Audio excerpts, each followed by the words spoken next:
হ্যাঁ তারপরে কিরে তোর প্রাইভেট কয়টা বাজে? কে স্যার 7টা বাজে? কয় মিনিট লেট করে আইছস? স্যার 7 মিনিট লেট হইছে। এই তোমাকে গণিত পরীক্ষা কয় তারিখে? স্যার 7 তারিখে। স্যারেরা কয় অধ্যায় দিছে? স্যার স্যারেরা 7টা অধ্যায় দিছে।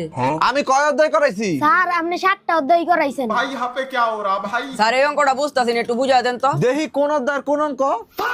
এই অঙ্ক করতাম না, যা 7 নাম্বার বাদে সব অঙ্ক কইরা আনবি বাইতে। স্যার এই 7 এই কয়দিন আগে না তোর ক্লাস টেস্ট পরীক্ষা হইছে, তুই কত পাইছস? ও স্যার কোন পরীক্ষা হইছে? 7 দিন আগে 7 তারিখে 7টা 7 মিনিট 7 ন্যানো সেকেন্ডে যে পরীক্ষাটা দিলাম ওইটা। क्या बोलूं मैं इस पे? ওইটাতে তো আমি 7 পাইছি। মাত্র 7 পাইছস?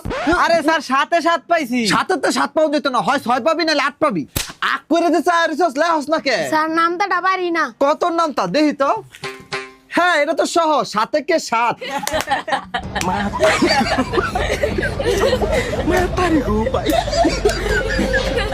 তাড়াতাড়ি লেখ, টাইম নাই। স্যার 7 মিনিট বেশি হয়ে গেছে, ছুটি দিয়ে দেন। তাহলে তুই স্যার 7 তারিখ